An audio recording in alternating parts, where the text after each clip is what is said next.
بسم اللہ الرحمن الرحیم۔ ناظرین السلام علیکم، میں ہوں آپ کا میزبان صابر شاکر۔ وفاقی دارالحکومت اسلام آباد سے کچھ تازہ ترین اطلاعات۔ راولپنڈی اس وقت کیا سوچ رہا ہے؟ عمران خان صاحب کا لانگ مارچ کس کس کے لیے درد سر بنا ہوا ہے؟ اور عمران خان صاحب کے ساتھ بیک ڈور چینل پہ کس نے رابطہ کیا؟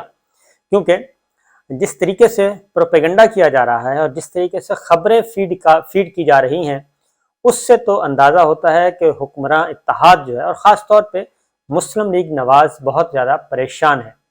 اور اب فوج کے دفاع میں بلکہ کہنا چاہیے جو پریس کانفرنس ہوئی D G I S I اور D G I S P R, اس کے دفاع میں اب وزراء جو ہیں وہ میدان میں آنا شروع ہو گئے ہیں۔ اس کی وجہ یہ تھی کہ آخر کیا وجہ تھی کہ اتنا بڑا اتحاد بنایا گیا، بڑی محنت سے مراسلہ سرکار لائی گئی اور ان کے مقدمات بھی ان کے کیے گئے، کلیئر کیے گئے، ان پہ بڑے بڑے احسانات کیے گئے اور ان کو اقتدار سونپا گیا اور پیچھے ان کے بالکل پشتبان بن کر کھڑے ہوئے۔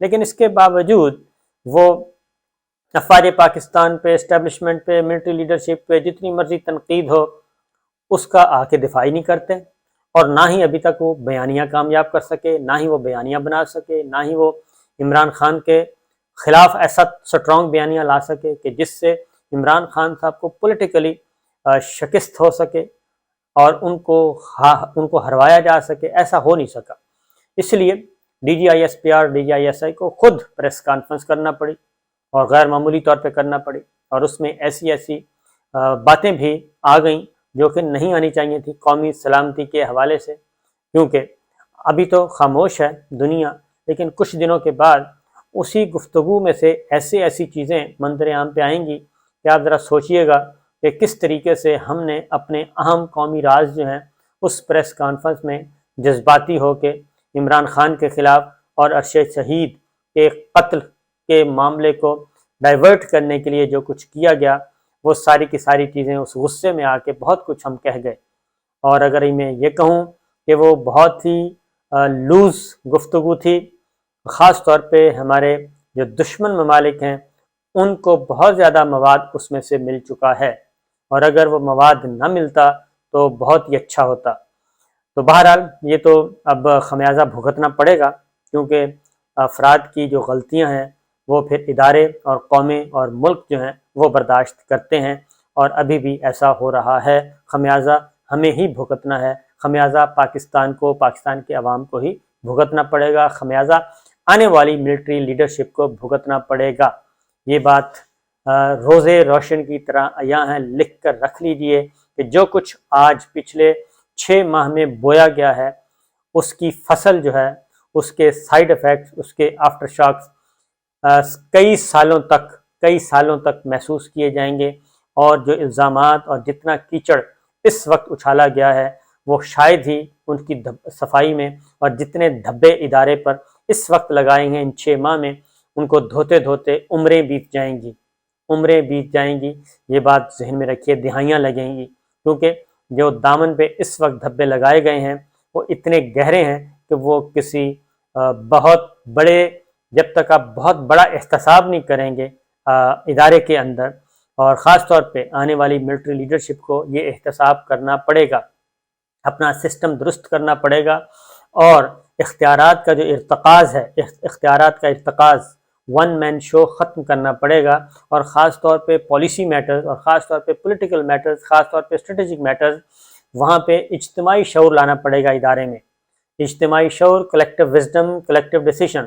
یہ جو ون مین شو ہے، ون مین پاور جو ہے، وہ اس وقت ہمیں سمجھ آ رہی ہے کہ ون مین جو پاور ہے وہ کتنی خطرناک استعمال ہو سکتی ہے اگر صحیح ہاتھوں میں زمام کار نہ ہو تو بہرحال یہ سوچنے کی باتیں ہیں۔ آپ سوچیں گے تو بھلائی ہوگی، اچھائی ہوگی، ورنہ اس ملک کے لیے قربانیاں دینے والے ہزاروں نہیں لاکھوں ہیں، لیکن ان قربانیوں کو ضائع کیا جاتا ہے، ان قربانیوں کا بے دریغ استعمال کیا جاتا ہے، ان قربانیوں کو اپنے ذاتی مقاصد کے لیے استعمال کیا جاتا ہے، ذاتی مفاد کے لیے استعمال کیا جاتا ہے۔ بہرحال آگے بڑھتے ہیں تو ارشد شریف شہید، وہ لانگ مارچ کا بھی موضوع ہے، وہ اس وقت ہماری سیاست کا بھی موضوع ہے، وہ ہماری صحافت کا بھی موضوع ہے، وہ اس وقت عالمی ذرائع ابلاغ کا بھی موضوع ہے، اور وہ اس وقت عالمی اسٹیبلشمنٹ کا بھی موضوع ہے، شہید ارشد شریف کا قتل نیروبی میں، اور اس لیے اس کو دبانے کی میں صرف یہی کہوں گا، دبانے کی کوشش نہ کی جائے، کیونکہ چیزیں سامنے آنے والی ہیں اور آئیں گی۔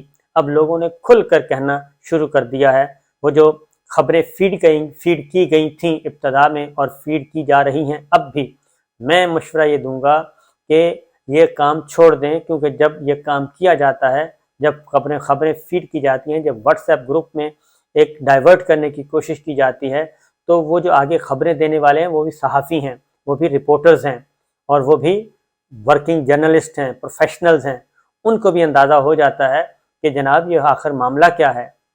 اگر کوئی تعلق نہیں، کوئی واسطہ نہیں، تو پھر انڈیپینڈنٹ انکوائری ہونے دیں، پھر خبریں آنے دیں، جو خبریں آئیں گی انڈیپینڈنٹ انکوائری ہوگی، جو گورنمنٹ کی طرف سے آئے گا، جو نیروبی گورنمنٹ کی طرف سے آئے گا، اس کو پھیلنے دیں۔ لیکن جب آپ ایک خاص مقصد کے تحت اور ایک خاص خوف اور خاص حصار کے تحت جب چیزوں کو آپ اپنے ہاتھ میں لیتے ہیں، جو کہ آپ کی ڈومین نہیں ہے، تو پھر چیزیں ٹریول کرتی ہیں۔ یہ خبریں، یہ واٹس ایپ گروپ میں جو کچھ ہو رہا ہے، یہ ٹریول کرتا ہے تو خبریں باہر آتی ہیں۔ اس لیے ساری دنیا دیکھ رہی ہے اور یہ اس کو چھپایا نہیں جا سکے گا۔ وہ کون ہے یہ کوئی نہیں جانتا، کہ قاتل کون ہے کوئی نہیں جانتا، کہ منصوبہ ساز کون ہے۔ لیکن ہاں، میں ایک بات بڑے وثوق سے کہہ سکتا ہوں کہ یہ ممکن نہیں ہے کہ ہمارے اداروں کو پتہ نہ ہو۔ یہ بالکل ممکن نہیں ہے کہ ہمارے اداروں کو پتہ نہ ہو، یا ہمارے اداروں میں اتنی ایبیلٹی نہ ہو، اتنی صلاحیت ہے، مکمل صلاحیت ہے اور ایبسولوٹ ایبیلٹی ہے ان میں، کہ ان کو پتہ ہونا چاہیے، پتہ ہوگا، پتہ لگ جائے گا۔ اور سزا ملتی ہے یا نہیں ملتی، یہ اگلی بات ہے۔ جب کینیا کی حکومت نہیں کوئی چیز چھپا رہی، کینیا کی حکومت، اور میں ایک اور بات بتا دوں، بہت ہی امپورٹنٹ بات، کہ کینیا میں جو انویسٹیگیشن ایجنسی ہے وہ بالکل ڈیفرنٹ ہے۔ پولیس کے خلاف جو انویسٹیگیشن ہے، اور اس نوعیت کے جو مرڈر ہیں، ہائی پروفائل انسیڈنٹس، ان کی انویسٹیگیشن پولیس نہیں کرتی، اور پولیس کے کنٹرول میں وہ نہیں ہے۔ تو لہٰذا جو انویسٹیگیشن ہو رہی ہے، انویسٹیگیشن ایجنسی وہاں کی کر رہی ہے، وہ انڈیپینڈنٹلی کر رہی ہے، اور اس کے ساتھ ساتھ کچھ اور بھی پرائیویٹ ڈیٹیکٹر جو ہیں وہ بھی آ چکے ہیں، وہ بھی ڈیٹیکٹ کرنے کے لیے ہائر کیے گئے ہیں، انگیج کیے گئے ہیں، وہ بھی آ چکے ہیں۔ پھر جو انٹرنیشنل اسٹیبلشمنٹ ہے وہ بھی کر رہی ہے۔ تو اس لیے اس کو ہونے دیں۔ اس کی ریزن یہ ہے کہ 2-3 باتیں ہیں، کہ ارشد شریف شہید کے قتل کا فائدہ کس کو ہوا، ان کے قتل کا فائدہ کس کو ہوا، صرف سمپل یہ بات ہے، اور اس کے بعد کویشچن، اور نقصان کس کو ہوا اور فائدہ کس کو ہوا، یہ ہے چیز۔ 2-3 باتیں ہیں۔ اور ارشد شریف کس کے لیے خطرہ تھے، سمپل، اور ارشد شریف صاحب کے پاس کیا ایسا تھا، یا ان سے کیا ایسا معلوم کیا جانا تھا کہ وہ اگر منظر عام پہ آ جاتا تو معاملات خراب ہو جاتے۔ تو یہ ہیں وہ باتیں، کیونکہ بہت ساری چیزیں پھیلائی جا رہی ہیں، اور اسی لیے میں بار بار کہہ رہا ہوں کہ اس دن پریس کانفرنس میں بھی بلا ضرورت بے وجہ غلط بیانی کی گئی، اور وہ ساری چیزیں آہستہ آہستہ کر کے سامنے آ رہی ہیں۔ اور پھر ایک اور بات بتا دوں کہ ارشد شریف جو ہیں وہ یو کے، ان کی پہلی پرائورٹی وہاں سے نکل کر یو کے آنے کی تھی، اور یو کے آنا چاہ رہے تھے، اور وہاں کوئی تھوڑی سی امید بھی پیدا ہو گئی تھی یو کے ویزا کی، کہ وہ جہاں بھی ہیں اپلائی کریں، تو یو کے گورنمنٹ جو ہے، یو کے آفیشلز، وہ ان کو فیسیلیٹیٹ کرے گی۔ یہ ارشد شریف صاحب تک میسج پہنچ چکا تھا، اور کیونکہ انہوں نے چلیں ایک اور بات ذرا آگے نکل جائے گی، تو اس لیے میں صرف اتنا بتاؤں گا کہ ان کو یو کے کا ویزا ملنے کے امکانات پیدا ہو چکے تھے، اور وہ نیروبی چھوڑنا چاہ رہے تھے، اور نیروبی چھوڑ کے فوری طور پہ وہ کسی بھی ایسے ملک میں جانا چاہتے تھے، کیونکہ انہوں نے میرے ساتھ بھی ان ملکوں کی فہرست جو ہے وہ میرے ساتھ بھی شیئر کی تھی کہ یہ ملک ہیں جہاں سے آپ آن لائن ویزا جو ہے وہ لے سکتے ہیں، ٹورسٹ کنٹریز ہیں۔ تو اس لیے تو اس لیے جی وہ نیروبی چھوڑنا چاہتے تھے، کینیا چھوڑنا چاہ رہے تھے. تو بہرحال تو آہستہ آہستہ چیزیں آئیں گی تو اندازہ ہوتا جائے گا.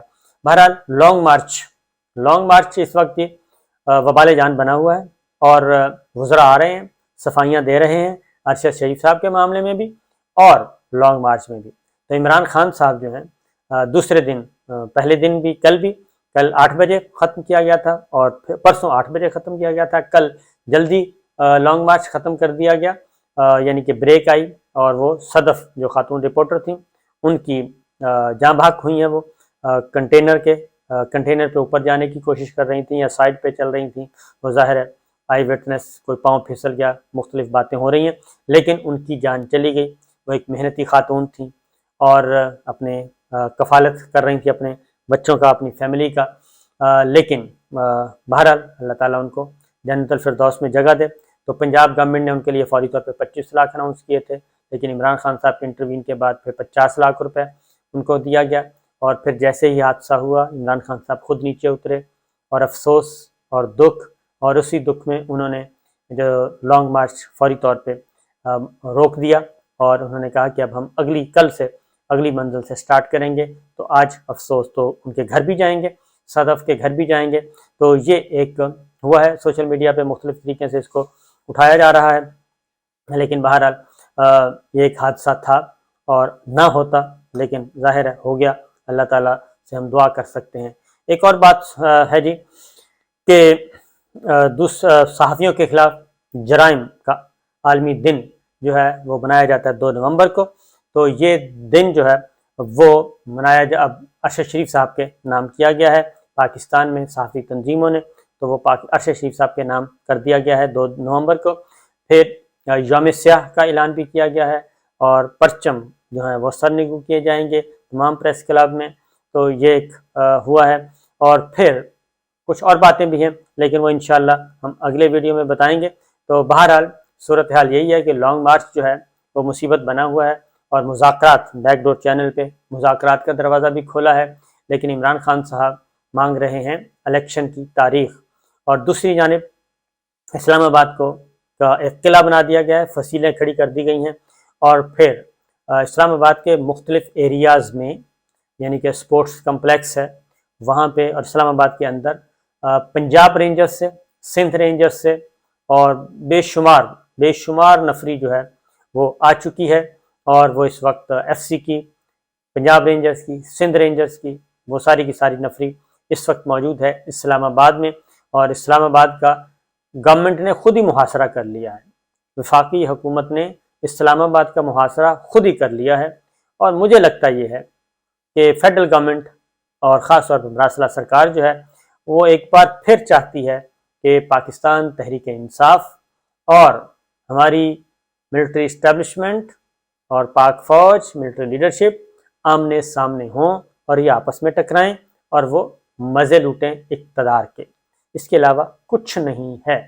اتنی ایفرٹ ہی کی جا رہی ہے، اس سے زیادہ، کیونکہ ہوتا تو یہ ہے کہ مارچ کو، ٹینشن کو ڈیفیوز کرنے کے لیے پولائٹ وے میں گفتگو کی جاتی ہے، مذاکرات کی بات کی جاتی ہے، اگر ہو رہے ہیں تو اس کو ڈسکلوز نہیں کیا جاتا، اچھی باتیں کی جاتی ہیں. لیکن جو وزراء ہیں، اور خاص طور پہ نون لیگ کے وزراء، وہ مسلسل تیل چھڑک رہے ہیں، اور وہ چاہتے ہی نہیں کہ ٹمپریچر نیچے آئے.